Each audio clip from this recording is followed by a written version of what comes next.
የማየው? እዚህ ቤት ውስጥ ምን እየተከናወነ ነው? ዶክተር ርብቃ በሰራችው ነገር እጅግ ፈርቷ ትገኛለች። ዛሬ ከዚህ ቤት ካላወጣኸኝ በህይወትም ላታገኘኝ ትችላለህ ብለዋለች። ባርኮንንም ኤፍሬም አስደብድቦታል።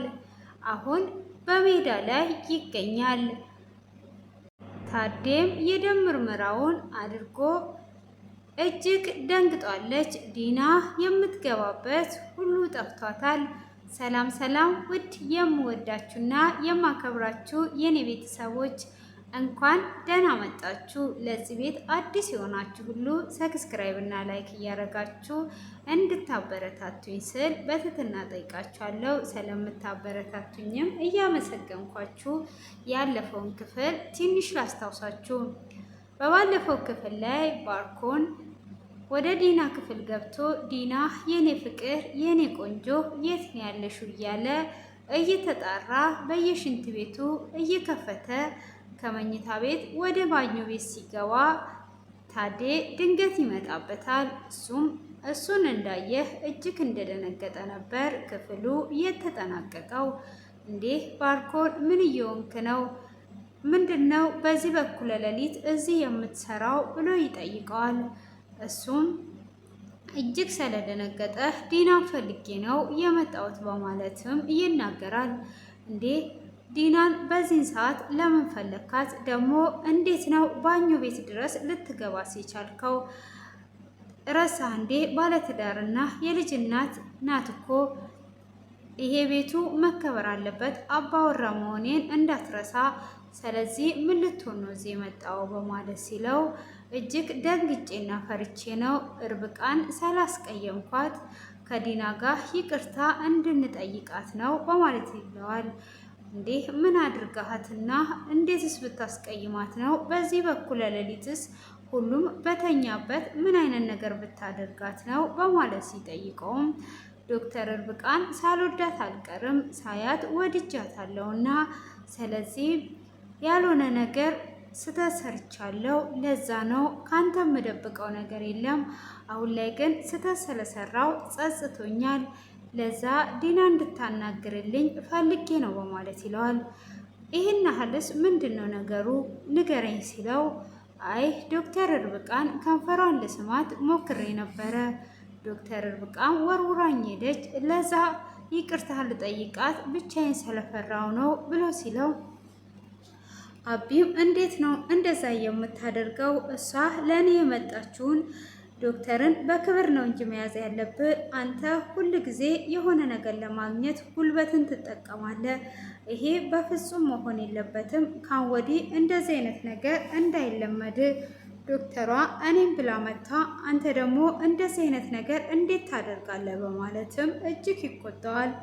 እሱም እሺ ይቅርታ አድርግልኝ ብሎ ሲለው ይህ ቤት የተከበረ ነው። እኔ ልጄን ላስታመምበት ያለውበትን ሁኔታ እያወቅ አንተ ጭራሹኑ እንደዚህ ታደርጋለህ? ምን አይነት ሰው ነህ? እኔንም ክፉ ቃላት ታናግሬ በማለት በመቆጣት ታዴ ወደ ልጁ ክላስ ወደ ሳቤላ ይመለሳል። ሳቤላም አባዬ ብላ ወደ ውጭ እንደወጣች እራሷን ትስታለች። እሱም እንደምንም ብሎ ዶክተሯን ይጠራል። ዶክተሯም ትመጣና ለሁለት ይዘዋት ወደ መኝታ ክላስ ይወስዷታል።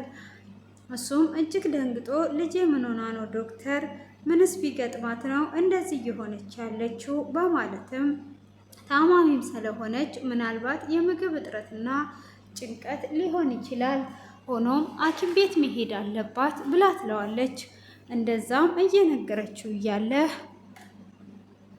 ሳቤላም ትነቃለች። ሳቤላም አባቴ አታስብ፣ አሁን ተሽሎኛል፣ እንዴት ነው የሚያደርግሽ ብሎ ሲጠይቃትም ራሷን እንደሚያቃጥላትና እንደሚያዞራት እንደሚደክማት ትነግረዋለች። በዚሁም ዶክተር ርብቃ ሐኪም ቤት እሷን መውሰድ አለብህ፣ ሐኪም ቤት መታየት አለባት በማለት ትናገረዋለች።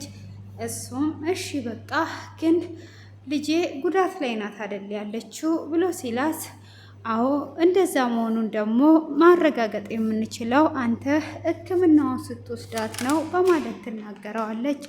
እሱም እሺ በቃ እወስዳታለሁ፣ ግን ልጄ እየተጎዳች ይመስለኛል በማለትም ይናገራል። እሱም አዎ አሁን በቃ እኔ እረፍት ላድርግ ስትል እጆቿን ይዞ ዶክተር ርብቃ እጅግ አመሰግናለሁ፣ እውነት አንቺ ለእኛ የተላክሽ መላእክት ነሽ ብሎ እያመሰገናት እያለ ዲና ትመጣለች። ዲናም እጅግ ትናደዳለች። ጭራሽኑ ብላችሁ እጅ ለእጅ ተያይዛችኋል። አሀ ለዚህ ነው ለካ መጠራጠርና ቁጣ የጀመርከው እና እጇን ይዘ ነው ወይ የምታመሰግናት በማለትም እጅግ ትቆጣለች። ዲናንም ምን እየሆንሽ ነው ያለሽው? ልጄ ምን አይነት ሁኔታ ላይ እንዳለች እያየሽ አይደል ወይ? መርዳት እንኳን ቢያቅትሽ ዝም በይ ይላታል። ጭራሽ እኔ ዝም በይ ብለህ ከዶክተሯ ጋር ምንድን የጀመርከው? አየውላችሁ በማለት እጅግ በቁጣ ትናገረዋለች። እሺ ዝም ማለት የማትቺ ከሆነ ውጪልኝ ብሎ ይላታል። እሷም ጭራሽኑ ውጪልኝ ትለኛለህ ወይ በማለት እጅግ ትናደዳለች። እሱም እውነት እቺ የኔ ዲና ናት ወይስ ሌላ ሰው ናት ብሎ ሀሳብ ውስጥ ይገባል። እሱም በሀሳብ ስምጥ ብሎ ሲመለስ ዶክተር ርብቃ ብዙ አትጨናነቅ፣ መጨናነቅ አይጠበቅብህ፣ አመሰግናለሁ በማለትም እሷም ትታው ትሄዳለች። ልጁም አባዬ ምን ሆነሃል ብላ ስትለው አይ ደህና ነኝ በማለትም ይወርዳል። እንግዲህ ዶክተር ርብቃም ደግሞ ሁለተኛውን ፍሌሽ ለመፈለግ ምን ማድረግ አለብኝ? እንዴት ነው የማገኘው? እያለችም ሆኖም ጠዋት ላይ ለዶክተሩ ቁርስ ታዘጋጅለታለች። ዶክተሯ ቁርስ ታዘጋጅለታለች። ለታዴ ቁርስ እንዳዘጋጀችለት እሱም ቁርሴ ደርሷል መሰለኝ ብሎ ሲላት አዎ ደርሷል ብላ ትለዋለች። በቃ ቁርሴ ከደረሰ አሁን ቁርስ ልብላ ሲላት አይ በመጀመሪያማ ደም መለካት አለብህ ብላ ትለዋለች። እሺ እንደዛ ከሆነ ችግር የለውም ብሎ ሲላት ደሙን ትለካዋለች። ከለካችውም በኋላ ግን እኔ ሂድ ያልኩ ቦታ ሄደሃል ወይ ብላ ትለዋለች። እሱም አልሄድኩኝም በማለት ሲናገራት እንዴት ችላ ትላለ? መሄድ ነበረብህ፣ ከዶክተር በላይ አታውቅምና እኔ ስለፈለግኩኝ ሂድ ብያሃለው። አንተ ግን እንዴት ለራስ አትሆንም? ለምን አልሄድክም ብላ ትለዋለች። እሱም ለምንድን ነው እዛ ዶክተር ጋር መሄደው? የመጀመሪያ ዶክተር ጋር እታያለሁ ብሎ ይቀልድባታል። እሷም እዛ ሳይሆን እኔ ላኩ ቦታ ሂድ እያለችውም ከዚህም በፊት ባርኮን ያደረጋትን ነገር በጥፊ ሁሉ ሲመታትና ይህም ቪዲዮን ለአባትሽ እልካለሁ እያለም ያስፈራራትንም ቢሆን እያስታወሰች እኔ ወይን ነፍሴን መስዋዕት አድርጌ ይሆናል ይሄንን ነገር የምነግርህ ማንም እንዳያቅም ያልኩ ብላ ትለዋለች። እሱም በስተመጨረሻ አይ እኔ ለቀልድ ብዬ ነው እንጂ እኔማ ሄጃለሁ ብሎ ይላታል። እሷም ጥሩ አድርገሃል፣ ካዲያ መቼ ነው ውጤት የምታመጣው እያለች ሁሉንም ነገር ስታወራ ዲና ከበሩ ስር ሆና እያዳመጠች ነበረ። እሷም በቃ አሁን ሁሉንም ነገር ጨርስ ብላ ወደ ክፍሏ ልትመለስ ስል ዲናን ታያታለች። በዚሁም ዶክተር ርብቃ እጅግ ትደነግጥና ትደናበራለች። ጉዴ ፈላህ፣ በቃ ዛሬ ይገሉኛል፣ እቺ ጭራቅና እሱ ባርኮን ሲመጣ ይገሉኛል በማለትም እጅግ ትፈራለች። በመሆኑም በፍራቻ የተነሳ ምን ውስጥ ልግባ በማለት እየተንቀጠቀጠች ትገኛለች። እሷም እንግዲህ እንደዛ በመፍራት ውስጥ እያለች እያለ ቶሎ ብላ ትወጣና ኢፌ ዛሬ ከዚህ ቤት አውጣኝ፣ ዛሬ ከዚህ ቤት የማታወጣኝ ከሆነ ወይን ይገሉኛል፣ ሬሳዬን ልታገኝ ትችላለህ። እኔ ሁሉንም ነገር ታዴን ለማገዝ ዶክተሩን ያደረግኩትንና ለልጁና ለሱ ያደረግኩትን ሁሉ ዲና ሁሉንም ሰምታለች። እሱ ሲመጣ ምን እንደሚያደርጉኝ አላቅም ብላ ትለዋለች። እሺ ፍሌሹን አገኘሽ ወይ ብሎ ሲላት ፍሌሹን አላገኘውም፣ እሷ እስክትሄድ እየጠበቅኩ ነው በማለት ትላለች። እሺ ፍሌሹን አግኙ፣ እኔ ሰው አዘጋጅልሻለሁ የኔ ፍቅር፣ ምንም አታስቢ ብሎ ይላታል። እሷም እሺ በማለትም ቀጥታ ወደ ባርኮን ክላስ ትሄድና ውስጥ ትገባለች። እሷም ውስጥ እንደገባች ፍሌሹን መፈለግ ትጀምራለች። ፍሌሹንም እሱ አንዳንድ ነገሮችን ቆልፏቸዋልና ወይኔ ነግቶብኝ ይሆን እንዴ ቆልፈው እያለች እየፈለገች እያለ ዲናም እንግዲህ ያንን ወሬ ስለሰማች ይሄንን ፍሌሹን ወስዷ ቪዲዮዋን ለመበተን ወደ ባርኮን ክላስ ትመጣለች። ስትመጣም ዶክተር ርብቃ ውስጥ ላይ ስለነበረች ቶሎ ብላ ዶክተር ርብቃ ትደበቃለች።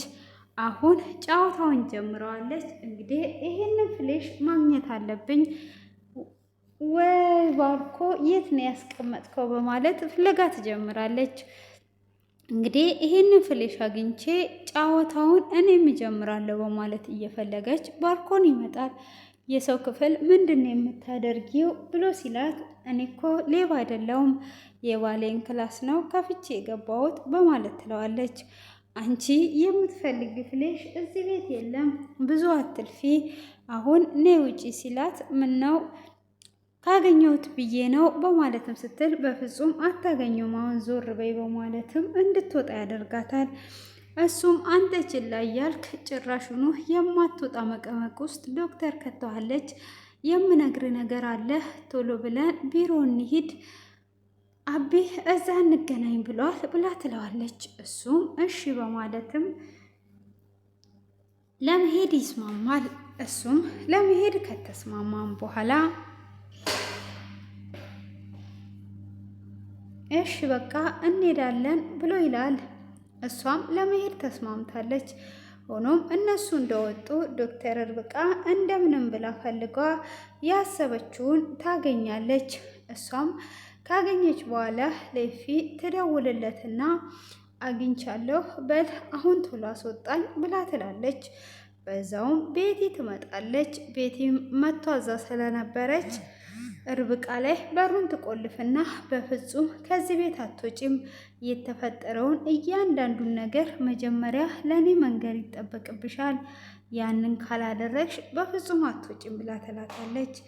እሷም ምንም የምነግርሽ ነገር የለም፣ በፍጹም አትወጪም፣ ልትይኝ አትችይም፣ እወጣለሁ ስትላት አትወጫትም፣ አልከፍትልሽም ስትል እሷም ለፊ ደውላ እባክህን ቤቲ እዚህ ስላለች ደውልላትና ራቅ ያለ ሰፈር ቅጠራትና እንድትሄድ አድርግ ትለዋለች።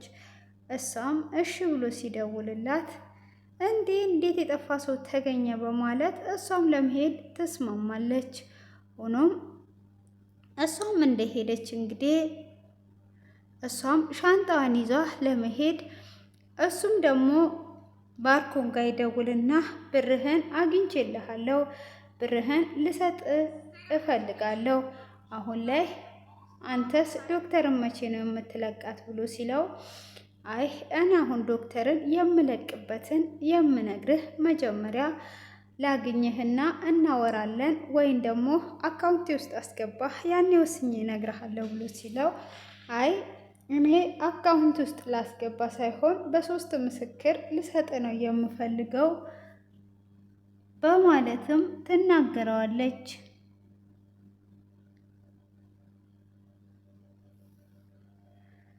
እሷም እሺ በማለት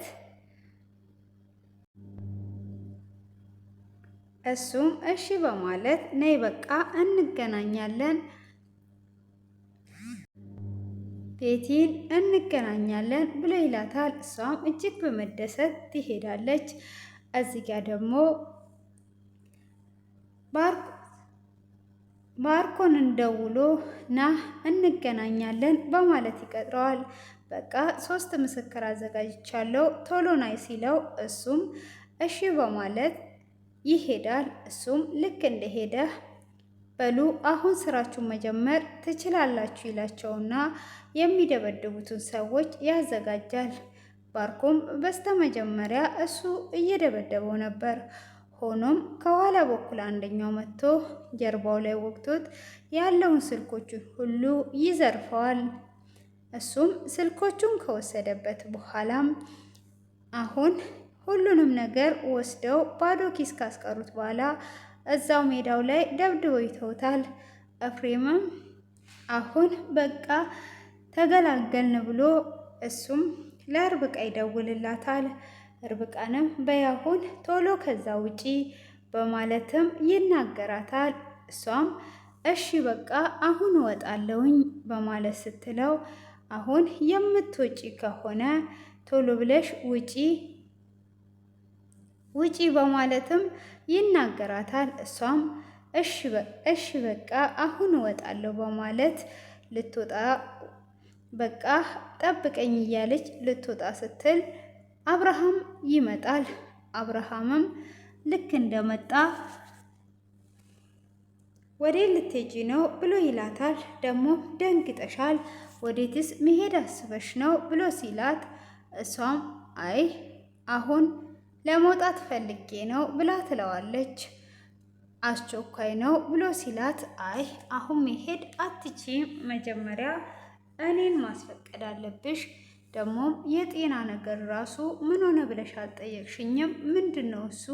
ለምንድን ነው መሄድ አሁን የፈለግሽው ብሎ ሲላት ከቤተሰብ ችግር ተፈጥሮ ነው፣ አሁኑኑ መሄድ አለብኝ ብላ ትለዋለች። በፍጹም አሁን አትሄጂም፣ ደግሞ እኔ ውጤቱስ እንዴት ሆነ ብለሽ ለምን አልጠየቅሽኝም በማለት ይናገራታል።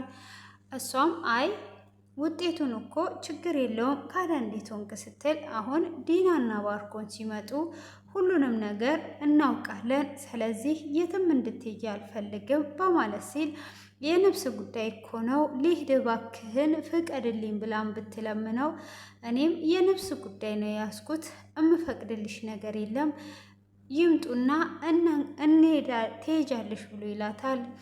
እሷም እሺ እንግዲህ ካልከኝ እያለች እየለመነችውም እየተማጸነችው እያለ ዲና ድንገት ትመጣለች። ወዴት ነው የምትሄጂው? ምን አጥፍተሽ እንደሆነ ከዚህ ቤት የምትሄጂው እንዴት ሳናቅ ነው? ባርኮን በሌለበት ልትወጪ ሻንጣሽን ይዘሽ የተነሳሽው? በፍጹም እንድትሄጂም አልፈቅድልሽም ብላ ትላታለች። እሷም አረኔ መሄድ አለብኝ ብላ ስትልም በፍጹም አትሄጃትም ብላ ወጥራ ትይዛታለች።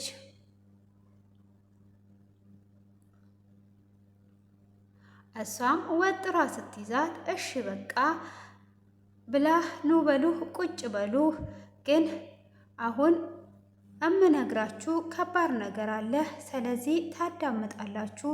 ባርኮን የት ሄዶ ነው በማለትም ዲናን ሲጠይቃት ዲናም ቴክስትም ሳረግ ስልክም ስደውል ሆነ አይመልስልኝም፣ የት እንዳለ የማውቀው ነገር የለም ብላ ትለዋለች። አይ መምጣት አለበት፣ የት እንዳለ አሁን መገኘት አለበትም በማለት እንግዲህ አሁን ላይ ውጤቱን ይዞ ውጤቱን ሊነግራቸውና ሶስታችሁንም የማወራችሁ ነገር አለ ብሎ እንግዲህ ዶክተር ርብቃን መልሷታል። አሁን ላይ ዶክተር ርብቃ እንግዲህ በድጋሜ ፍሌሹን አግኝታው ነበረ።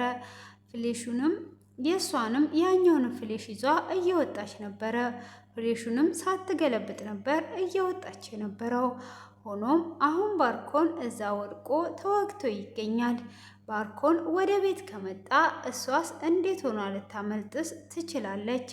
እዚህ ጋር ደግሞ ኤፍሬም እንግዲህ ባርኮን አስደብድቦታል። እንግዲህ እኔ የምነግራችሁ እሱ ሲመጣ ነው እና የምነግራችሁ ከባድ ነገር ነው። ሕክምና አድርጌ ነበር የደም ምርመራ፣ አሁን ውጤቱን ይዤ መጥቼ ነው። ይቅርታ ውዶችዬ፣ ውጤቱን ይዤ መጥቼ ነው። ውጤቴ ውስጥም የእንቅልፍ መድኃኒት ተገኝቶበታል። ይሄስ ከየት የመጣ ነው እንድትነግሪኝና ማወቅ እፈልጋለሁ እያላት ዲናም እጅግ በመደንገጥ ክፍሉ በዚህ ተጠናቋል። ውድ የተወደዳችሁና የማከብራችሁ የኔ ቤተሰቦች እስከዚህ ሰዓትም በትዕግስት ስለተከታተላችሁኝ ከልብ እያመሰገንኩኝ እንግዲህ ዶክተር ርብቃን ምን ያደርጋት ሲሆን ወይስ ባርኮን ወደ ሕክምና ሄዶ ዶክተር ርብቃ ልታመልጥ ትችል ይሆን ወይ? እንዴት ነው? እስቲ ግምታችሁን ኮሜንት ላይ አስቀምጡ። ዲና እንግዲህ የምትገባበት ሁሉ ጠፍቷታል። የእንቅልፍ መድኃኒት እየሰጡት እነሱ ማታ ማታ አብረው እያደሩ ነበረ። ሆኖም የእንቅልፍ መድኃኒቱ ደግሞ እያደር ይሄንን በተጠቀመ ቁጥር እንደሚሞት ነው የሚገልጸው። እንዴት ይሆኑ ይሆን? ምን ውስጥ ይገቡ ይሆን? ቀጣይ ክፍል እንግዲህ በጉጉት እንጠብቃለን። ከልብ አመሰግናችኋለሁ። ቀናችሁ ያማረ የተዋበ ይሁንላችሁ። የእግዚአብሔር ጥበቃ ከየአንዳንዳችን ጋር ይሆንልን። ሰላም ጤና ለሁላችሁም ለእያንዳንዳችን ይብዛለን እያልኩኝ ከወዲሁ ላይ ያያችኋለሁ። መልካም ምሽት፣ ቸር ሰንብቱ።